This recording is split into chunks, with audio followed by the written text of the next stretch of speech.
Continuando con los varones que cita Lucas en los versos 10 y 11, quiero leerles las citas donde fue la transfiguración de Cristo.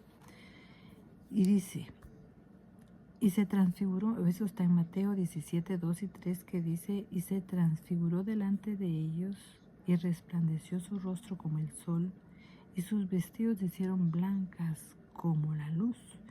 Y aquí les aparecieron Moisés y Elías hablando con él, así claramente. Marcos 9, 3, 4 dice, o sea, capítulo 9, versos 3 y 4, y sus vestidos se volvieron resplandecientes, más blancos que la nieve, tanto que ningún lavador en la tierra puede hacer tan blancos. Y les apareció Elías con Moisés, que hablaban con Jesús. Mire, y el mismo Lucas que está escribiendo Hechos dice en el capítulo 9, verso 29 del Evangelio de Lucas al 30, dice, y entre tanto que oraban, la apariencia de su rostro se hizo otra, y sus vestidos blancos resplandecientes. Y aquí 2 varones que hablaban con él, los cuales eran Moisés y Elías nuevamente. Pero miren lo que dice el verso 31. Por eso pienso que tal vez esos 2 varones de vestiduras blancas que estuvieron presentes cuando Jesús fue llevado al cielo fue Moisés y Elías, porque miren lo que dice el verso 31 de Lucas 9. Y hablaban de su partida, que Jesús iba a cumplir en Jerusalén. Eso me da la pauta, no estoy diciendo que sea así, sino que probablemente sean esos 2 personajes, ¿verdad?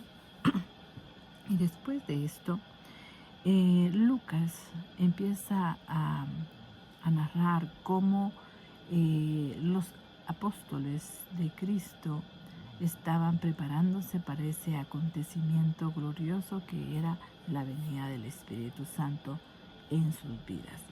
Y en el verso 12 al 15 vamos a leer qué pasó.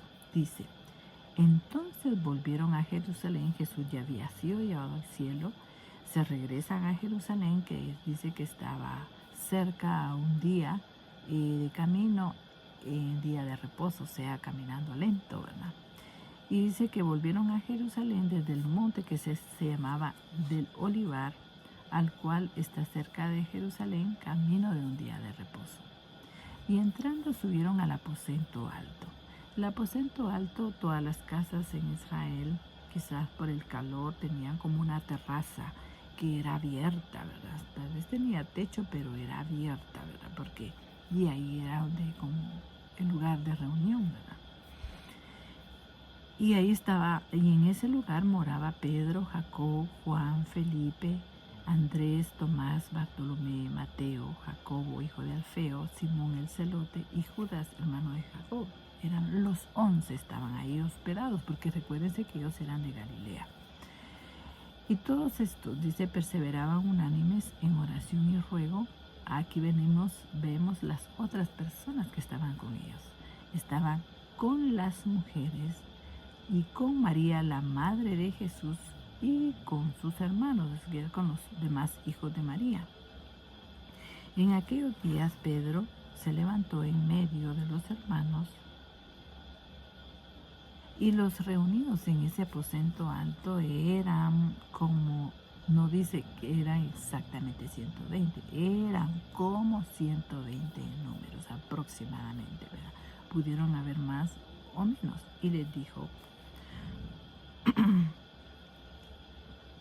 si nos damos cuenta aquí, dice, y les dijo Pedro hablándoles, varones hermanos, era necesario que se cumpliese la escritura en que el Espíritu Santo, oigan cómo dice